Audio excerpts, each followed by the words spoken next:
बिस्मिल्लाहिर्रहमानिर्रहीम। वेलकम नासर pigeon club. लो जी दोस्तों, आज भाइयों के कबूतर थे वो देने लगा। एक भाई ने मुझे मेरे से कबूतर लिए हैं, तो नादर है जर्मनी वाले, तो उन्होंने मेरे से कबूतर फड़क के भी लिए हैं और बच्चे भी लिए हैं। इंशाल्लाह मैं उनकी कार को करवा रहा हूँ।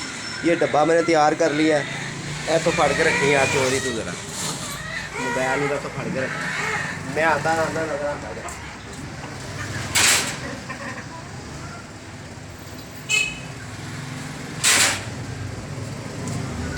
लो जी दिखाई जाए कबूतर नहीं छकना। लो जी भाईजान, पहला कबूतर और ये मादी और ये दो मादियाँ हो गई पहली, ये देख लो।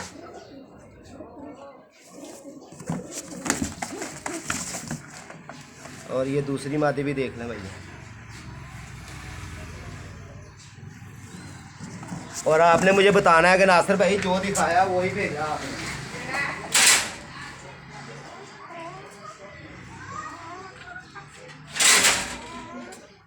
लो जी ये 2 लाखे स्लेटी लाखे, ए देख लो। 4 तो यह भी देख लो।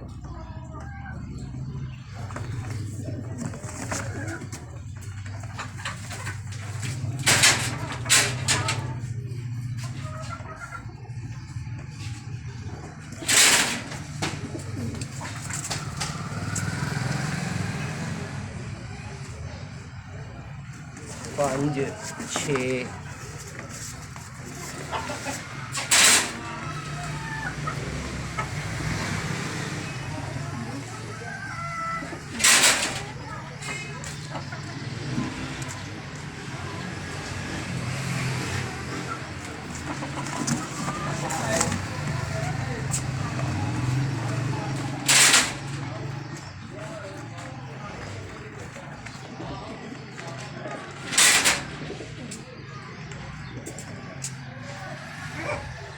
आ रहे ना।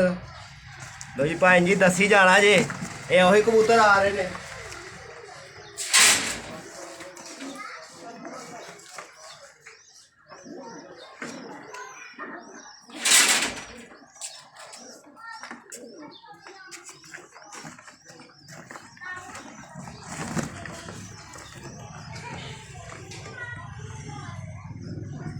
ਇਹ ਗੁੱਲਿਆਂ ਦੇ ਆ ਰਹੇ ਜੇ ਪਾਰੇ ਦੇ।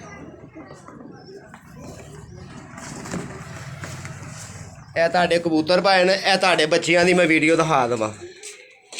वीडियो लाइक शेयर करना, चैनल में सब्सक्राइबर करना बिल्कुल नहीं भूलना। एक है बच्चा बैठा जे, एक है बैठा जे, एक है बैठा जे, एक है बैठा जे। ठीक है भाई, इनदे विचों यह कड़ी वाला बच्चा हैगा जे। एक है बैठा जे तो एक है बैठा जे।